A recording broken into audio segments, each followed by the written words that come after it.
नमस्कार, बहुत बहुत स्वागत है आपका हमारे इस विशेष कार्यक्रम बिहार बिहान में। आपके साथ मैं हूं प्रिया। सुबह की शुरुआत बहुत खास होती है क्योंकि इस वक्त हम सबसे ज़्यादा शांत होते हैं, हमारा मन स्थिर होता है और हम ऊर्जावान होते हैं। कहते हैं कि अपने लक्ष्य की प्राप्ति के लिए योजना अगर बनाना है तो सुबह सुबह बनाइए, क्योंकि उस वक्त आपका चित्त जो है बिल्कुल शांत होता है। और जब लक्ष्य प्राप्ति के लिए हम आगे बढ़ते हैं, अपनी दिशा में जब हम आगे चलना शुरू करते हैं, तो कई बार ऐसे मुकाम आते हैं कि हमें लगता है कि हम हार जाएंगे। लेकिन हार तो वो सबक है जो आपको आगे बढ़ने का मौका प्रदान करती है, आपको अनुभव देती है। और इसी बात को गांठ बांधकर अगर आप लगातार आगे बढ़ते रहे तो निश्चित तौर पर आप अपने मुकाम को हासिल कर लेंगे। और ये मुकाम हासिल करना, रास्तों में आगे बढ़ते रहना, अपने लक्ष्य के लिए केंद्रित रहना, ये सारी चीज़ें आपके अंदर से आती हैं। यानी आपके अंदर के जो भाव हैं, आपके अंदर के जो विचार हैं, वहाँ से आती हैं। विचारों की सकारात्मकता इसलिए बेहद ज़रूरी है। तो चलिए कार्यक्रम की शुरुआत में हम अपने राष्ट्रपिता महात्मा गांधी के विचार को देखते हैं और इसी से कार्यक्रम की शुरुआत करते हैं।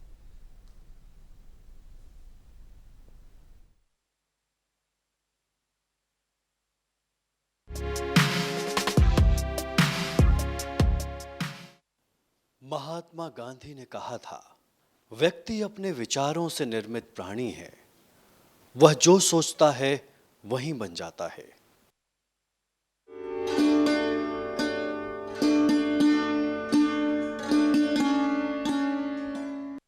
आज हमारे साथ स्टूडियो में मौजूद हैं प्रमुख आचार्य हैं छोटी पटन देवी मंदिर के आचार्य अनंत अभिषेक द्विवेदी जी। आपका आचार्य जी बहुत बहुत स्वागत हमारे विशेष कार्यक्रम बिहार बिहान में। चूँकि आज नाग पंचमी है, पूजा पद्धति क्या होती है, ये सारी चीज़ें जो है अलग अलग जगह की अलग अलग तरीके की होती हैं, लेकिन जो पौराणिक कथाएं हैं, पौराणिक मान्यताएं हैं, वो सब जगह एक है। सब जगह हम उनके बारे में आपसे जानना चाहेंगे। नाग पंचमी में नाग की पूजा और श्रावण मास में ही पड़ती है, चूँकि श्रावण मास भगवान शंकर को अति प्रिय है और सर्प का आभूषण भी भगवान शिव को अति प्रिय है। तो सर्प की रक्षा के लिए श्रावण मास के शुक्ल पक्ष पंचमी के दिन एक यज्ञ हो रहा था पौराणिक काल में, द्वापर युग में, और राजा परीक्षित के पुत्र जनमेजय कर रहे थे। तो जनमेजय यज्ञ का आवाहन कर रहे थे, जिसमें उसमें नाग आकर जल रहे थे यज्ञ कुंड में। तो नागों की रक्षा के लिए आस्तिक ऋषि ने आकर वहाँ पर उस नाग यज्ञ को रुकवाया कि अनिष्ट हो जाएगा, संसार ही नष्ट हो जाएगा, प्रकृति नष्ट हो जाएगी, इसे रोका जाए। तो आस्तिक ऋषि के कथनानुसार नाग यज्ञ को रोका गया और नागों को दुग्ध से, गाय के दूध से स्नान कराया गया, उनके जलन को कम करने के लिए, उनको शीतलता देने के लिए। उस समय से श्रावण शुक्ल पक्ष पंचमी के दिन नागों की रक्षा चूँकि उस दिन हुई थी, नागों को जो नष्ट किया जा रहा था, मारा जा रहा था, जलाया जा रहा था यज्ञ कुंड में, उसको आस्तिक ऋषि ने रुकवाया। तो नागों की रक्षा का दिन हुआ। उस दिन से जो है ये दूध चढ़ाने की परंपरा प्रारंभ हुई नागों के ऊपर, नागों की पूजा की परंपरा प्रारंभ हुई। जिस तरह शिव जी की पूजा की जाती, उसी तरह विधिवत दुग्ध से, बेलपत्र से, अन्य जो चंदन अक्षत जो भी पूजा के पदार्थ हैं, उनसे नव नागों की पूजा की जाती। अनंत नाग सहित सभी नागों की पूजा की जाती है। बिल्कुल। अगर हम ऐसे बात करें, किसी भी धर्म की बात हम करें, तो सब धर्मों में एक चीज़ जो समान मुझे दिखती है कि पहले तो मानवता का पाठ पढ़ाया जाता है, दूसरी चीज़ ये है कि प्रकृति से आत्मीय संबंध बना रहे, इसलिए हर धर्म में कुछ न कुछ ऐसी विशेषताएं ज़रूर हैं। अगर हम बात करें हिंदू धर्म की, तो वट सावित्री पूजा होती है, जहाँ वट वृक्षों की पूजा की जाती है। छठ में हम नदी पोखरों को बचाने की कवायद करते हैं ताकि हम छठ व्रत कर सकें। अगर हम नाग पंचमी की बात करें तो इसमें प्रकृति से इसका संबंध क्या है, किस तरीके से आप इसे परिभाषित करेंगे? इस समय श्रावण का मास है और इस समय विशेषकर धान की रोपनी का समय जी। और धान में चूहों का आतंक अधिक होता है। चूहे नष्ट करते हैं, उस भूमि में लगे रहते हैं। तो इन चूहों को नाग के द्वारा जो है खा लिया जाता है, आहार होते हैं। आहार होते हैं, उनका संतुलन बन जाता है। कृषि के जो शत्रु हैं, चूहे इत्यादि, मेढक इत्यादि, उनको ये नष्ट कर देते हैं। यह पर्यावरण के लिए भी आवश्यक है, क्योंकि यदि नहीं खाएंगे तो इनकी संख्या इतनी हो जाएगी, तो उनके संतुलन को, जनसांख्यिकी संतुलन को बनाने के लिए भी ये आवश्यक है। जी। जी। तो एक तरीके से हम कहें कि किसी भी चीज़ को जब हम देखते हैं या परखते हैं या जानते हैं तो उसके 3 पहलुओं को हम हमेशा केंद्रित करते हैं, आध्यात्मिक पहलू, वैज्ञानिक पहलू और व्यवहारिक पहलू। तो आध्यात्मिक पहलू के बारे में आपने हमें बता दिया। व्यवहारिक पहलू ये है कि किसानों की जो फसल है उसको वो सुरक्षित रहेगी। तो हम कह सकते हैं कि ये जो सांप है, नाग है, ये खेतों के पहरेदार हैं, रक्षक हैं।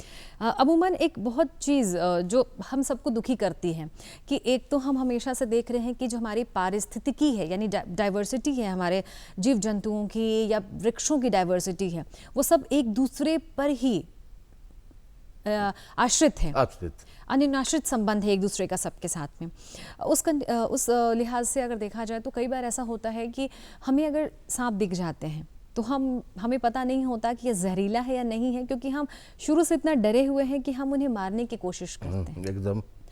क्या ये सही बात है और हम कैसे पहचानें? चूँकि आप लगातार पूजा पाठ के साथ जुड़े हुए हैं, कैसे पहचान कर पाएंगे हम कि कौन सा सांप हमारे लिए खतरनाक साबित हो सकता है और कौन नहीं है? नागों को लोग न मारें, नष्ट मत न करें, उनके महत्व को समझें, इसलिए उनकी पूजा की परंपरा प्रारंभ की गई। जी। उनकी रक्षा हुई। जो लोग आस्तिक हैं, अधिक से अधिक लोग चाहते हैं कि मारे नहीं। यदि भयवश मारते हैं या पारिस्थितिक बस मारते हैं तो उनको मारना नहीं चाहिए। इस पर जो है शास्त्र, धर्म शास्त्र का ये है कि भाई उसको कहीं स्थान दे दिया जाए, पकड़वा दी के रखवा दिया जाए, कहीं जंगल में छुड़वा दिया जाए, मारा नहीं जाए। तो ये तो हमारी मानसिकता पर निर्भर करता। बिल्कुल, बहुत सही बात आपने कही कि ये हमारी मानसिकता पर निर्भर करता है कि हम चीज़ों को या जो परिस्थितियां हैं उसे हम किस तरीके से आगे लेकर के चल रहे हैं या हम कैसे उससे डील कर रहे हैं। भगवान शिव कंठ में हम जितनी भी देवी देवताओं की फोटोज़ देखते हैं या तस्वीर देखते हैं उसमें बहुत सारे रत्न जड़ित आभूषण होते हैं, लेकिन हम भगवान शिव को जब देखते हैं तो उनके गले का कंठहार नाग है। इसके पीछे का क्या महत्व है, क्या पौराणिक कथा है इसके पीछे? जिस वस्तु को कोई नहीं अपनाता, जैसे कि समुद्र मंथन जब हुआ तो अमृत भी निकला, विष भी निकला। तो अमृत को लेने के लिए देवता और राक्षस दोनों आपस में लड़ने लगे, लेकिन विष को कोई लेने को तैयार नहीं। तो जो भी समुद्र मंथन से मिला उसको ग्रहण करना था। तो जब विष की बारी हुई तो केवल भगवान शिव ने ग्रहण किया और उन्होंने कंठ पर धारण कर लिया, नीलकंठ के नाम से प्रसिद्ध हुए। जी। तो सर्प से, चूंकि सर्प जो है एक तरह से जो है भय है संसार का, और एक तरह से वो चपल भी है, चंचल भी है, अस्थिर नहीं रहता। तो अस्थिर जो नहीं है, अस्थिर चलायमान है, इस तरह से चलता रहता है। तो उसको स्थायी रूप से जो है अस्थिरता प्रदान करके गले में हार के रूप में धारण कर लेना, ये शिव जैसे ही महान देव के अंतर्गत आता है, वही कर सकते हैं। तो इसलिए उन्होंने जिस चीज़ को कोई नहीं कर सकता, जिसे कोई ग्रहण नहीं कर सकता, उसे भगवान ने, शिव ने ग्रहण करके दिखाया है। चीज़ जो हम अमूमन देखते हैं आचार्य जी, नाग पंचमी के दिन विशेषकर ये देखने को मिल जाता है कि जो सपेरे होते हैं या जो आध्यात्म के नाम पे, धर्म के नाम पे कुछ काम करने की कोशिश करते हैं, सांपों को पिटारे में बंद करके प्रदर्शित किया जाता है। ऐसे में कई बार वो दूर सुदूर जंगल से पकड़ करके लाते हैं और ऐसी प्रजातियां भी पकड़ के लाते हैं सर्पों की, जो प्रजातियां जो हैं विलुप्त होने के कगार पे आ चुकी हैं। आप इस पे क्या कहेंगे? चूँकि आप लगातार इन सारी चीज़ों को देखते होंगे, आप मंदिर में रहते हैं तो आप भी ऐसे हज़ार लोगों को लगातार देखते होंगे, अंधविश्वास में लोग बढ़ते चले जा बढ़ते रहे हैं। क्या सही है ये? सही तो नहीं है। इसमें बिना सामाजिक और वैचारिक जागरूकता लाए बिना ये इस पर नियंत्रण पाना कठिन है। चूँकि हम उस तरह की मानसिकता बनाएंगे कि नहीं ऐसा नहीं होना चाहिए, तो लोग तो भाई तमाशा देखने में लगे हैं जब, बिल्कुल। तो वो लोग भी अपना पैसा कमाने में लगे। तो हम लोग पैसा देते हैं वहाँ पर नाग को दिखाने के लिए, या जो भी सांप की प्रजाति है उनको दिखाने के बदला 10, 5, 20, 50 उसको देते हैं। उस लोभ से भी उस मनोवृत्ति बढ़ती जाती और इस तरह का कार्य करते हैं। तो हम सभी को उसके लिए वैचारिक जागरूकता की आवश्यकता है, सामाजिक जागरूकता की आवश्यकता है, इस पर नियंत्रण हो। वैचारिक जागरूकता की ज़रूरत है। ज़रूरत। चूँकि थोड़ी देर पहले बातचीत के क्रम में आपने कहा कि ये जो सांप है हमारे इकोसिस्टम को, हमारी जो प्रकृति है उसे संतुलित रखने में करती है। बहुत बड़े मददगार साबित होते हैं, क्योंकि सब हर एक जीव किसी दूसरे जीव पर निर्भर करता है। निर्भर करते, जीवा जीवस्य भोजनम। जी। जी। और निर्भर करता है, और ये बचाए रखना, सबको बचाए रखना, सबको सबकी संख्या को बचाए रखना, ये बेहद ज़रूरी है। संतुलन आवश्यक। बिल्कुल। जब संतुलन की बात हो रही है तो मनुष्य के भीतर भी बहुत असंतुलित हो जाता है मनुष्य भी कभी कभी। इस संतुलन को कैसे बरकरार रखें हम? मनुष्य के संतुलन को बनाने के लिए योग, प्राणायाम, ध्यान, ये आध्यात्मिक प्रक्रिया बनाएगी। इसके द्वारा मनुष्य अपने को संतुलित कर सकता है। जी। आप प्रमुख आचार्य हैं छोटी पटन देवी पटना। हम बहुत खुशनसीब हैं, पटनावासी बहुत खुशनसीब हैं कि 2 शक्तिपीठ हमारे शहर में हैं, बड़ी पटन देवी और छोटी पटन देवी। क्या कहानी है इसके पीछे की? हो सकता है बहुत सारे लोग जानते हों, लेकिन बहुत सारे लोग शायद इसकी पीछे की जो कथा है नहीं जानते होंगे, तो हम चाहेंगे कि इसका जिक्र आप ज़रूर करें। दक्ष प्रजापति ने पौराणिक काल में यज्ञ किया था, तो सभी देवी देवताओं को उन्होंने आमंत्रित किया था। भगवान शिव उनके दामाद थे, लेकिन ससुर और दामाद से अच्छा संबंध नहीं था, पटता नहीं था, तो इस कारण उनको निमंत्रण नहीं दिया।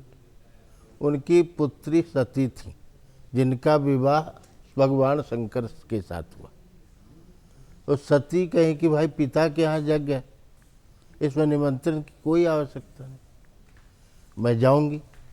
भगवान ने कहा नहीं, पिता के यहाँ भी क्यों ना हो कोई कार्यक्रम, बिना निमंत्रण के तुम्हें नहीं जाना चाहिए।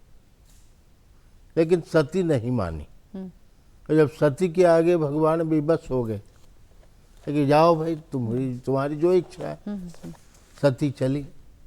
जब यज्ञ में आए तो देखी कि हमारे पति यानी भगवान शंकर का कोई यज्ञ में पूजा नहीं की। यज्ञ में सभी देवताओं का आवाहन पूजन होता है, और चूंकि महादेव मूल मुख्य देवता है, उनकी पूजा के बिना तो यज्ञ ही नहीं होगा। लेकिन उनकी पूजा नहीं उस यज्ञ में की। यह देखकर उनका क्रोधाग्नि जो है प्रज्वलित हो उठा सती का, और कहा जाता है कि वो प्रज्वलित जो हो गया, वो अग्नि जो उनके अंदर क्रोधाग्नि, वही जोगाग्नि में परिवर्तित हो गया। और उसी में उन्होंने जला दिया अपने को। जले हुए अंग को शिवजी लेकर घूमने लगे, विक्षिप्त अवस्था उनकी हो गई। तीनों लोक में हाहाकार मच गया। सभी देवता भगवान विष्णु के पास गए, ताकि भगवान अब संसार की रक्षा की। भगवान ने चक्र सुदर्शन के द्वारा जो सती के जले हुए अंग को काटना शुरू किया, और जहाँ जहाँ अंग गिरे, कामाख्या में भगवती की महाजोनि गिरी, विंध्याचल में भगवती का मेरु बीच वाला जो भाग होता है, जो जिसको कहते हैं पीछे का भाग, रीढ़ की हड्डी, रीढ़ मेरु उसको कहते हैं, वो गिरी। कलकत्ता में उनकी अस्थि पंजर कंकाल कही, और काली घाट में भगवती सिद्धपीठ शक्तिपीठ, इस तरह सब जगह अंग गिरा, नेपाल में कान गिरा। जहाँ बैद्यनाथ धाम में हम लोग जाते हैं पूजा करने, वहाँ सती का हृदय गिरा है और कहा जाता है भगवान शिव उनके हृदय पर स्थापित है, सती के हृदय पर स्थापित। वो शक्तिपीठ भी है और शिव पीठ भी, दोनों पीठ है बैद्यनाथ जी। इस तरह 52 स्थानों पर गिरा। पाटलिपुत्र में एक श्लोक आया है, माघसे दक्षजंघास्तु व्योम केशस्तु भैरवा सर्वानंद करी देवी सर्वानंद फलप्रदा। ये सर्वानंद करी देवी के नाम से शास्त्र में कहा गया। यहाँ दक्षिण जंघा भगवती का गिरा और दक्षिण जंघा का अंश भाग 2 जगह गिरने से एक बड़ी के नाम से संबोधित किया गया और एक देवी को छोटी के नाम से संबोधित किया गया। छोटी पटना के पूर्व द्वार पर स्थापित है। की पूजा अर्चना में कई बार हमने देखा है कि लोग गोबर का इस्तेमाल किया करते हैं। जी। क्या है उसके पीछे, क्या गोबर कहानी के पीछे यह आध्यात्मिक महत्व है। कि गोबर से जो है और जिस भवन को चारों तरफ से पूजा कर दी जाती है, घेर दिया जाता है, वहाँ सर्प का भय नहीं रहता। उस घर में कभी सर्प का भय नहीं रहता। इस पूजा में वह अनिवार्य तत्व है जी। और ऐसा भी कहा जाता है कि गोबर के पास सर्प नहीं रुकते, वहाँ नहीं रहते, इसलिए गोबर का उपयोग किया जाता है। एक और बहुत मुझे लगता है कि प्रासंगिक चीज़ है, हम सबके मन में ये सवाल आ रहा होगा कि अब चूँकि पहले होता था कि खेत खलिहान ज़्यादा थे और खेतों खलिहाने के आसपास ही लोगों का घर हुआ करता था। वृक्षों की संख्या ज़्यादा थी, तो ऐसे में डर था कि सर्प जो है घर के अंदर प्रवेश कर जाएंगे, तो गोबर से वो लकीर बनाया करते थे घर के आगे। लेकिन अगर हम अभी के परिप्रेक्ष्य की बात करें, अभी के समय की बात करें, तो कंक्रीट के जंगल चारों तरफ हमें दिखाई देते हैं, सर्पों की संख्या कम हो गई है। क्या इस तरह की जो पूजा करते हैं लोग, गोबर से चारों तरफ घर को घेरना या और भी जो तरह की जो पद्धतियाँ, क्या प्रासंगिक हैं अभी? ये पद्धति पारंपरिक है और परंपरा के अनुसार जो है गोबर से घेरने का विधान बनाया गया है। अब शहर में वह संभव नहीं हो पाता।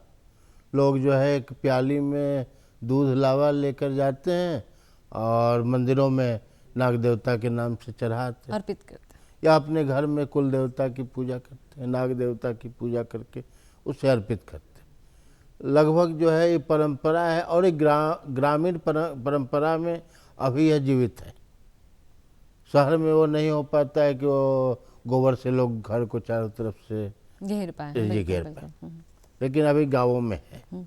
लेकिन आपने कहा कि ये आध्यात्मिक बहुत कालों से चलती आ रही है, बहुत कालों से। लेकिन जो पद्धति स्थापित की जाती है, ये पूजा की पद्धति हो या किसी चीज़ की पद्धति हो, वो वहाँ जो स्थितियाँ होती हैं, भौगोलिक स्थिति हो, चाहे आपकी जो भी स्थिति, आर्थिक स्थिति हो, उसको ध्यान में रख के स्थापित की जाती है। क्योंकि तब से लेकर अब तक परिवेश बहुत बदल चुका है, परिवेश के अनुसार वो बदलता गया। यही तो इसके प्रभाव किस तरीके से आ रहे हैं? प्रभाव तो जैसी जाकी रही भावना, जैसी प्रभु मोर तन देखी तैसी। हमारी भावना जिस प्रकार की होगी, हम मूर्ति में उसी भावना को देखेंगे। ये तो भगवान का जो है, जो भी है, पर्व है, त्यौहार है, तीर्थ है, व्रत है, वो सब आस्था हमारी है और ये भावना हमारी है। और जब हमारी भावना जो है आध्यात्मिक है, अच्छी है, उस पर विश्वास है कि हाँ श्रद्धा है, तो आगे बढ़ाती है। और जहाँ आस्था ही नहीं, वहाँ धर्म नहीं। धर्म आस्था के विषय, धर्म आस्था का विषय है। बहुत अच्छी बात आपने कही है, क्योंकि जब तक आस्था आपकी है तो आप हर चीज़ में आपको बस आपको ईश्वर का अंश दिखेगा उस रचनाकार का अंश दिखेगा जिसने हम सबको रचा है। आपके लिहाज से भावना जो है बहुत ज़रूरी है। एक और बहुत मुझे लगता है कि सवाल शायद सब इसका जवाब जानना चाहते होंगे कि अक्सर हमें देखा गया है कि हम कहा जाता है कि दूर दराज मंदिरों में जाते हैं या जो सिद्ध पीठ है वहाँ तक जाते हैं, बहुत सारी कठिनाइयाँ झेलनी पड़ती हैं। कहा जाता है कि जितना ज़्यादा कठिन आपका रास्ता होता है, कष्ट होता है, उतना बढ़िया आपको फल की प्राप्ति होती है। एकदम। क्या कहेंगे आप जब तक तपस्या नहीं, प्राचीन काल में ऋषि मुनि, हमारे ऋषि मुनि पूर्वज जो है तपस्या किया करते थे, पहाड़ों की कंदराओं में बैठकर ध्यान किया करते थे, लेकिन वैसा आज नहीं है। तो जो तपस्या के बल पर उन्होंने देवताओं का दर्शन किया, देवताओं की कृपा को प्राप्त किया, उनकी शक्ति को प्राप्त किया, आज भी जो तपस्या करते हैं, जैसे कृष्णा जी हैं, एक महिला हैं, बहुत जी। लगभग 70 वर्ष की हैं, और कई वर्षों से वो लगातार 40 वर्ष से ऊपर से वो पैदल जाकर जो है बाबा धाम में कृष्णा बम के नाम से वो जलाभिषेक करते जी हैं। करती हैं। तो उनकी आस्था है और तपस्या है कि वो पैदल अभी भी इस उम्र में भी जो है वो कर लेती हैं। ये भगवान की कृपा है, क्योंकि ऊर्जा तो भगवान ही देते हैं, ईश्वर के अंतर्गत है इस तत्व। तो आध्यात्म से ऊर्जा मिलती है जी। आध्यात्म से ऊर्जा ऊर्जा मिलती है, बिल्कुल। कहते हैं कि ऐसे आध्यात्म से ज़्यादा अगर आपको जुड़ना है तो आपको आध्यात्मिक ग्रंथों को पढ़ना होगा। वो किसी भी धर्म का क्यों ना हो, आपको पढ़ना होगा, क्योंकि सारे धर्मों ने हमें एक ही बात सिखाया है कि मानवता का जो धर्म है वो सर्वोपरि मूल है। है। हाँ, सर्वोपरि है। आध्यात्मिक ग्रंथों की बात करें हम, तो अगर मैं आपसे जानना चाहूँ या आपसे पूछूं जी। कि हम किस ग्रंथ के सानिध्य में जाएं जिससे हमको लगे कि नहीं, जीवन जो है वो दूसरों की सेवा भावना होनी चाहिए हमारे मन में, हम अपने जीवन को बेहतरीन तरीके से जी सकें। रामचरितमानस सबसे महान ग्रंथ है इस कलिकाल के लिए। वो सारा समाज व्यवस्था, व्यवहारिक, सामाजिक, पारिवारिक, राजनीतिक सही प्रकार के चीज़ों को, मित्रता किस प्रकार का होना चाहिए, पुत्र और पिता का क्या संबंध होना चाहिए, माता और पुत्र का क्या ये होना चाहिए, सभी प्रकार से उसमें दर्शित किए गए। तो रामचरितमानस को हम समझते हैं कि एक संपूर्ण ग्रंथ है जिसे पढ़कर लोग आध्यात्म का पूरा लाभ उठा सकते हैं। ये तो भारत के परिप्रेक्ष्य की आप बात कर रहे हैं, जो भारतीय हैं उनकी बात कर रहे हैं।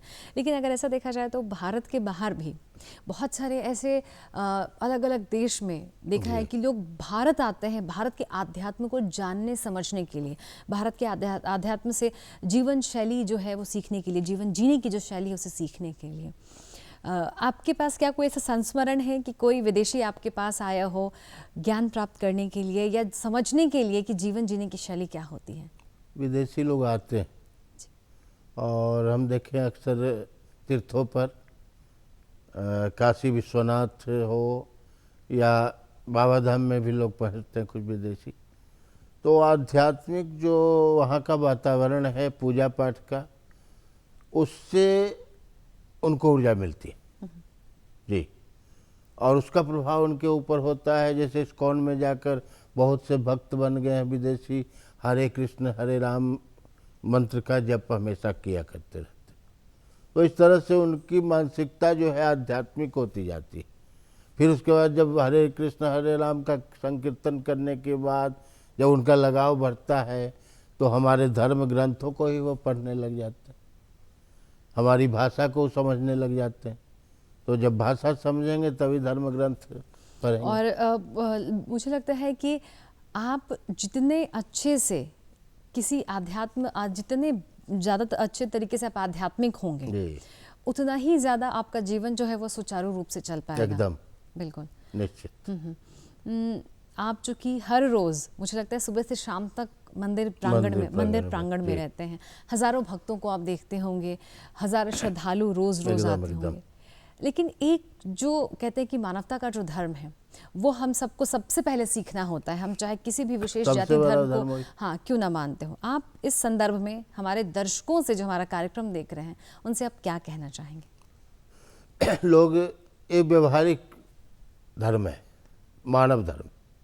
मानव धर्म जो है उसके बारे में सर्वप्रथम जो है महर्षि वेदव्यास जी ने कहा है कि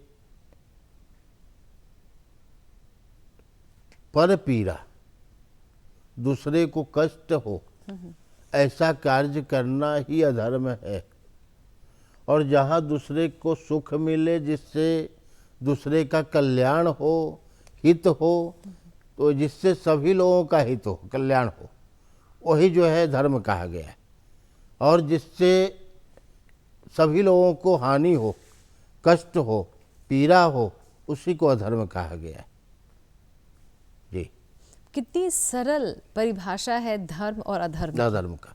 जी, बहुत सरल परिभाषा है और मुझे लगता है ये सूत्र वाक्य है, अगर जी। आप इसे अपने जीवन में शामिल कर अपने लेते हैं जीवन तो में शामिल करते आप हमेशा हंसते मुस्कुराते रहेंगे। एकदम एकदम। एकदम।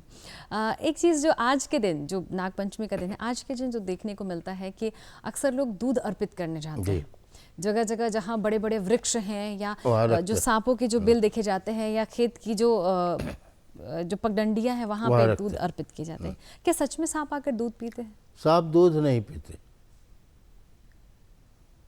तो ये मैंने सांप को दूध पीते भी नहीं देखा। चूंकि सर्प यज्ञ में अग्नि से थोड़ा जो है पीड़ित हो गए सांप, तो जो सर्प जो है अग्नि से पीड़ित हुए, जिनको अग्नि का जलन महसूस हुआ, उन पर दूध गिराया गया था इस शुक्ल पक्ष के पंचमी के दिन। दूध से उनको स्नान कराया गया था ताकि उन्हें आराम मिले। हाँ, शीतलता मिले, आराम मिले। तो उस समय से यह परंपरा, और स्नान वाली परंपरा को लोग जो है दूध पिलाना समझते। कि अमूमन आज के दिन आपने जैसा बताया कि पौराणिक मान्यता है या जो कथाएं हैं उसमें कि नाग को दूध अर्पित करना है, लेकिन अब चूंकि कालांतर में पद्धति बदल गई है, लोग कहते हैं कि सांप दूध पीते हैं, इसलिए दूध में ज़बरदस्ती कई बार जो सपेरे हैं या जो लोग इस पैसा कमाने की लालच में सांपों के मुंह को ज़बरदस्ती दूध हाँ, के कटोरी में गिरा डुबोते देते हैं। ऐसे में कई बार कुम्हलाहट की वजह से वो मर भी जाते हैं। क्या ये सही है? ये गलत है। सांप दूध नहीं पीते। और दूध को से स्नान कराने की परंपरा को लोगों ने पिलाना समझ लिया, और यही कारण है कि लोग इस तरह का आचरण करते हैं। लेकिन ऐसा नहीं करना चाहिए। ऐसा करने से जहाँ जिसकी पूजा हम कर रहे हैं, जिसकी रक्षा की बात कर रहे हैं, उनको एक तरह हम मार रहे हैं। तो ये बहुत गलत है। गलत।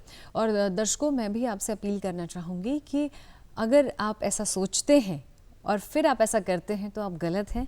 कोशिश करें कि अगर आपको आस्था है, आप आध्यात्मिक हैं, तो दूध से अभिषेक कर दें, लेकिन आप ऐसा बिल्कुल भी ना करें, क्योंकि आप उनको संरक्षित करने के लिए ये सारी चीज़ें करते हैं और फिर आप उनको परेशान भी कर रहे हैं। छोटी पटन देवी एक ऐसी जगह पर स्थित है, कहा जाता है कि वो पूरे पटना की रक्षा करती है, द्वार है पटना शहर का, नगर रक्षक। नगर रक्षक। ऐसे में हम वहाँ की अगर संस्कृति की बात करें, क्योंकि वो जगह जो है बहुत पुराना बसा हुआ है, प्राचीन है, वहाँ पे हम उसकी संस्कृति के बारे में आपसे जानना चाहेंगे।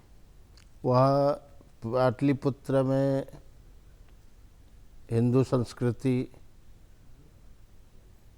मुस्लिम संस्कृति, सिख, ईसाई, चारों धर्मों के लोगों का पुराना प्राचीन स्थान रहा है। वहाँ पर जो है एक मदरसा हुआ करता है, जिसमें राजा राम मोहन राय भी आकर जो है अरबी फारसी की शिक्षा वहाँ ली है। और प्राचीन मस्जिदें भी हैं। मंदिर में जो है पटन देवी इत्यादि, काली जी का मंदिर, जल्ला के हनुमान जी मंदिर, ये सब प्राचीन मंदिरों का में स्थान होता है। और पादरी की हवेली हो गया ईसाई के, और तख्त हरि मंदिर जी, पूरे विश्व का दूसरा जो है तख्त हरि मंदिर जी तख्त, और गुरु गोविंद सिंह जी महाराज का जन्म स्थान, गुरु गोविंद सिंह महाराज जी के खेलने का स्थान, जिसे बाल लीला कहते हैं। तो ये सब स्थान जो है कुल मिलाकर जो है एक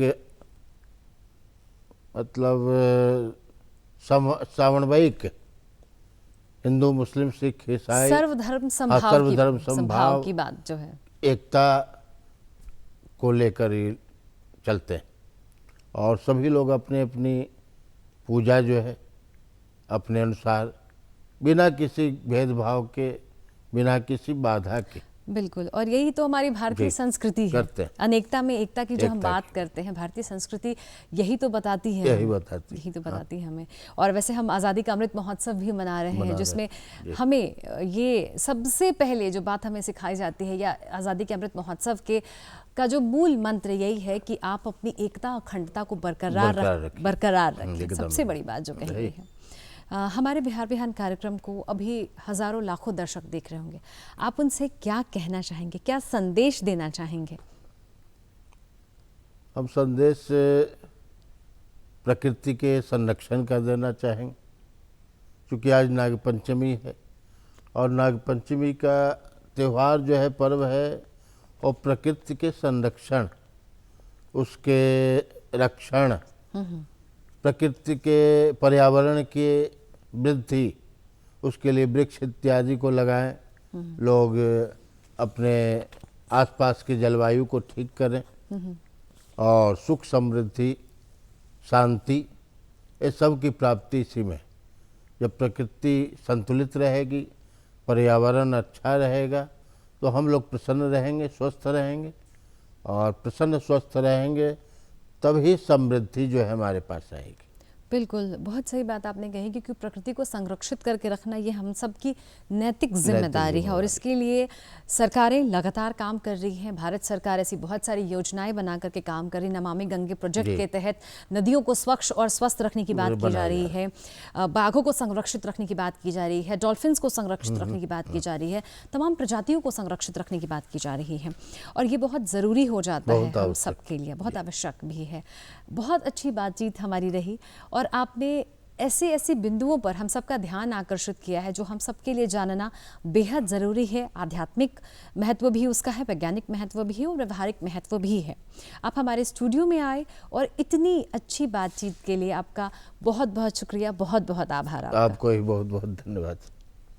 तो हमारे मेहमान ने हमें बताया कि जो जीवन जीने की जो शैली होती है वो हम सब की ऐसी होनी चाहिए कि हम सब को खुश रखने की कोशिश कर सकें, यानी हम किसी को पीड़ा ना दें, तकलीफ ना दें।